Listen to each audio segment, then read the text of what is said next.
তো হ্যালো বন্ধুরা, সবাই কেমন আছো? আশা করি ভালো আছো। তো দেখো, আজকে আমি যাবো বলে রেডি হচ্ছি। কি ভাবছো যে এত সাজছি কেন? আজকে একটা উৎসবে যাব, সেটা হচ্ছে রামদেব বাবার উৎসবে। তো দেখো, ফার্স্টে আমি রেডি হচ্ছি, ঠিক আছে? তো এরপর মোনাকে আমি ফার্স্ট রেডি করে রেখেছি, এখন আমি কাজল পরছি। আর এরপরে আমি ফটাফট করে মাথাটা আঁচড়ে পটপট করে রেডি হয়ে যাব। আর তারপর দেখো, আমি রেডি হয়ে গেছি, বেরিয়ে পড়েছি। আর ওইদিকে মাও দেখতে পাচ্ছ, মা রেডি হচ্ছে, সোয়েটার পরছে। আর এদিকে আমার মনাও শীতের মধ্যে রেডি, মনাও তোমাদেরকে বলছে হ্যালো হাই। আর বাইরে যাবে, বেরোবেরো যাবে, তার জন্য ও তোমাদেরকে বলছে। দেখো, আজকে একটু ঠান্ডা ওয়েদারটা একটু ছিল হালকা, সেই জন্য মনেকে সোয়েটার পরিয়ে নিয়েছি। আর এদিকে বাবাও রেডি হয়ে ওখানেই যাবে। তো বাবাও মানে শ্যুজ বাগেরা পরছিল, বাবাও জুতো পরছিল ওইদিকে। আর আমি ভাবলাম যে আমি বেরিয়ে যাই মনাকে নিয়ে। তো দেখো, আমি মনাকে নিয়ে বেরিয়ে পড়লাম। আর একটু পরেই মা চলে আসবে। তো দেখতেই পাচ্ছ, আমি এখন কিছু বুঝতে পারছি না যে আমি কি করব। তো তারপরে যেহেতু মনা আমার হাতে ছিল আর সামনে জল ছিল, তো আমি মনা আমার হাতেই ছিল। আর এক হাতে ফোন ছিল, যার জন্য মুখটা আমার বেশি বড় দেখাচ্ছিল। ওটা কোনো ব্যাপার না, তোমরা একটু ম্যানেজ করে নিও। আর তারপর দেখো, ওদিকে মোনা খুব আনন্দ পেয়েছে যে ও যাবে, বেরোতে ঘুরতে যাবে। আর এদিকে দেখতে পাচ্ছ মাও রেডি হয়ে গেছে প্রায়। তো মা এখন আমরা যাব বলে রেডি হয়ে গেছি, বাড়ির থেকে বেরিয়ে গেছি। আর এরপর দেখো, মা দিদা আর নাতি মিলে দুজনে মিলে যাওয়ার পরিহাস করছে যে কোন দিক দিয়ে যাবে বা কোন দিক দিয়ে না যাবে। মা আবার একটু ঠিক করে দিল মায়ের। মনের আবার জামাটা একটু সরে গিয়েছিলো, সেটা ঠিক করে দিল। তারপরে বাবা বলল যে আমি গাড়ি এনেছি, চলো আমার গাড়িতে যাওয়া যাক। তো দেখো, আমরা গাড়িতেও বসে পড়লাম। মনা তো খুবই খুশি।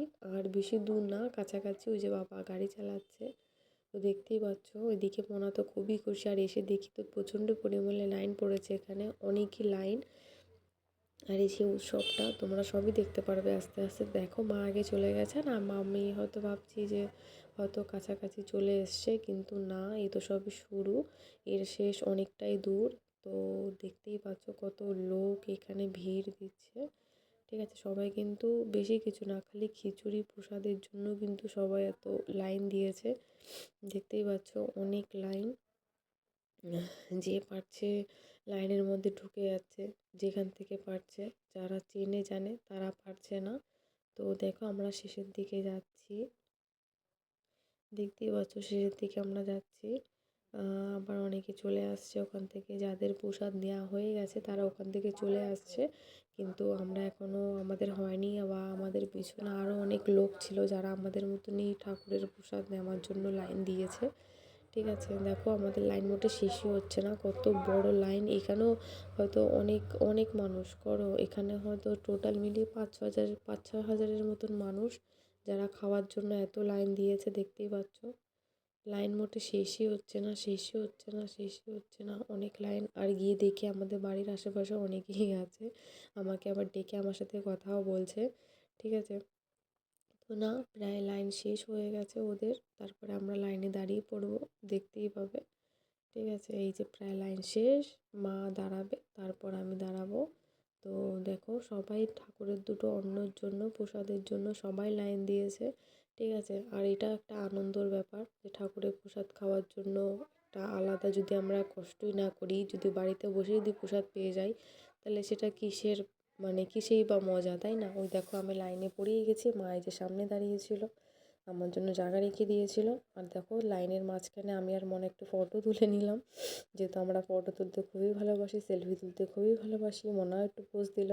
আরও দেখো, আমার ব্যাগটা নিয়ে ও চলে যাচ্ছে, বলছে মা আমি যাবো, মা আমি যাবো। ওই দেখো, ও আমার ব্যাগটা নিয়ে ও চলে যাচ্ছে টাটা। তারপরে মা বলছে না না, যাস না, এখানে থাকো।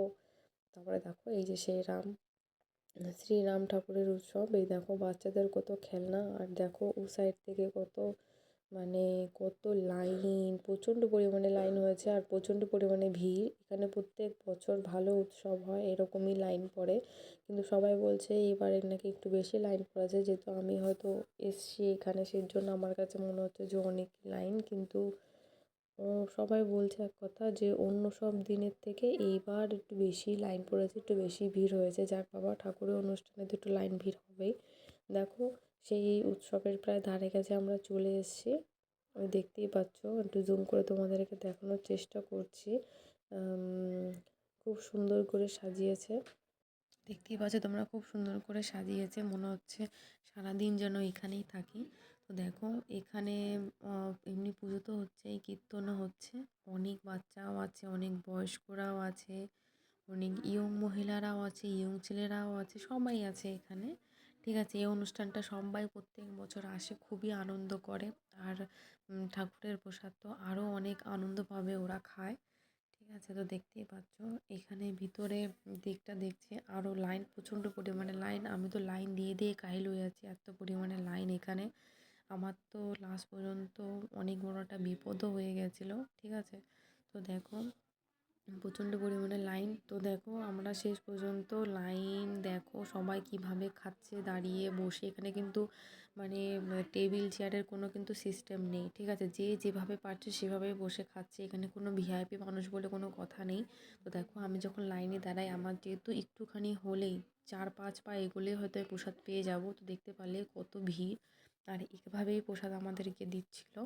তো এভাবে একটা মজা নেওয়াই আলাদা। তো দেখো আমি প্রসাদ পেয়ে গেছি ফাইনালি। তো দেখো আমি নিচে রেখেছি প্রসাদ, আর মাও এদিকে প্রসাদ পেয়ে গেছে অলরেডি। তো দেখো আমি মনাকে একটু ঠাকুরের প্রসাদ দেওয়ার কথা বলছি, খাওয়ার কথা, ওকে একটু দিয়ে দিলাম প্রসাদ।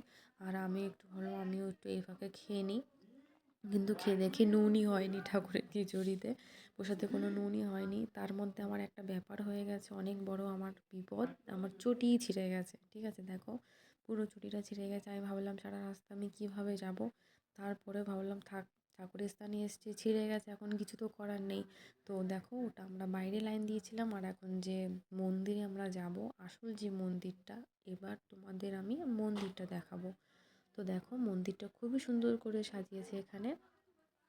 এখানে চটি রেখে, আমার মা বলছিল চটিটা এক সাইডে রেখে দেয়। আমি মাকে বলছিলাম যে না মা, চটি তো ছিঁড়েই গেছে, এই চটি নিয়ে আর কী করবো। তো মা বললো না, তাও সাইডে রেখে দিই, কমসে কম বাড়ি তো যেতে পারবি। তাই আমি ভাবতে পারিনি যে আমার মানে চটিটা এভাবে ছিঁড়ে যাবে ভিড় টিড় লেগে।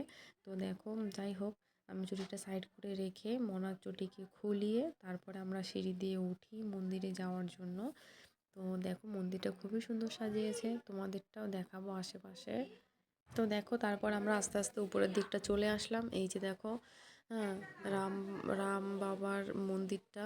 হ্যাঁ, ঠিক আছে, কত সুন্দর করে সাজিয়েছে, দেখো কত সুন্দর করে, কত হাজার হাজার লোক এসছে এখানে খালি একটু বাবার দর্শন দিতে। তো দেখো আমিও এখানে কোনোদিন আসিনি, মানে এবারই ফার্স্ট আসলাম। মা জানতো, তো মা আসতো, আমি জানতাম না, আজকে মানে জানতে পারলাম যে আছে সকালে। তো আমরা মনে করলাম যাই, আমিও একবার যাই, একটু ভগবানের দর্শন করে আসি, জীবনে তো অনেক পাপ করলাম কমসে কম, তো এবার একটু পুণ্য করি। তো দেখো বাবার মন্দিরে এসে একটু পাপ ধোয়ার চেষ্টা করছি।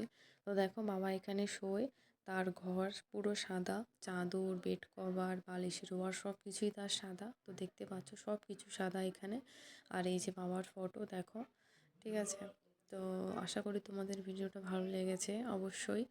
আর দেখো এরকম ভিডিও পেতে হলে, ঠিক আছে, আমার চ্যানেলটাকে তোমরা অবশ্যই সাবস্ক্রাইব করে দিও, আর লাইক কমেন্ট তো অবশ্যই করবে। আর আমার ভিডিওগুলো তোমাদের কেমন লাগে অবশ্যই আমাকে জানাবে। আর দেখো বাবার সাথেও আমি একটা ফটো তুলে নিলাম, সেলফি, ঠিক আছে। তো দেখো আমরা এখন বাড়ির দিকে যাবো, রওনা দেবো বাড়ির দিকে। ঠিক আছে, এই দেখো তোমাদের একটু বাইরে মানে মন্দিরের থেকে একটু তোমাদের দর্শককে দেখিয়ে দিই যে এখানে কত লোক আর কত পরিমাণে ভিড় লাগে। আর এখন তো তাও বিকেলের দিক, তো একটু হালকা একটু কমেছে, এরপরে আরও লোক ছিল, আরও ভিড় ছিল। ঠিক আছে, তো তারপরে আমরা চলে যাই মন্দির থেকে বেরিয়ে মাখার দোকানে। দেখো এখানে কত কিছু আছে, বেল, তারপরে মানে কদ বেল আছে, আমড়া আছে, তেঁতুল আছে, লেবু আছে, কামরাঙ্গা আছে। আর আমি বলেছিলাম আমাকে কুলের আচার মেখে দাও, কুলের মানে কুল মেখে দাও আর কি, কুলের আচার খাবো। তো বললো ঠিক আছে হয়ে যাবে। তো দেখো আমার কুলের আচার এখানে রেডি। ভীষণই টেস্টি হয়েছিল। আমি যে এখন তোমাদের ভয়েস দিয়ে বলছি, আমার নিজেরই মানে মুখে জল চলে আসছে, এত সুন্দর টেস্টি। আমি কুলের আচার কোনো দিন খাইনি, বিশ্বাস করো, ভীষণই টেস্টি হয়েছিল কুলের আচারটা, বিশাল। তো তোমরা কারা কারা কুলের আচার খেতে ভালোবাসো অবশ্যই আমাকে কমেন্টে জানাবে। তো দেখো কত সুন্দর লাগছে না, ইয়াম্মি, আহা রে, লাল লাল টপা টপা কুল, তো দেখো তারপর আমি ওখান থেকে চলে যাই গাড়িতে উঠে, যাতে বাড়ির দিকে রওনা দেওয়ার জন্য। তো দেখো আমরা বাড়ির দিকে রওনা দিয়ে ফেলেছি অলরেডি, ভ্যানেও উঠে গেছি, ঠিক আছে। তারপর আমি মাকে বললাম, মা আমাকে একটু ভিডিওটা ধরে দাও, আমি একটু কুলের আচার খাবো। তো মা বললো ঠিক আছে। তো মা একটু ফোনটা ধরলো আর আমি কুলের আচার খেয়ে একটা পোজ দিয়েছি, ঠিক আছে। দেখো এবার দেখো, এবার দেখো, ওহো রে, আহা হা হা, বিশাল টেস্টি কুলের আচারটা। তো তারপর কুলের আচার খেতে খেতে আমরা বাড়িতে চলে আসি অলরেডি। তো দেখো ফাইনালি আমরা বাড়িতে চলে এসেছি, আর তোমাদের চটিটাও আমি দেখাচ্ছি আমার চটিটার অবস্থা কীরকম। দেখো এই ছিঁড়ামেরা চটি পরে আমার বাড়িতে আসতে হলো। তো যাই হোক, আজকের ভিডিওটা কেমন লাগলো অবশ্যই ভালো লেগেছে তো আমার চ্যানেলটাকে প্লিজ তোমরা সাবস্ক্রাইব করে দিও। অনেক ক্লান্ত হয়ে গেছি, এখন রাখছি, টাটা, সবাই ভালো থেকো। তো রাখছি, টাটা।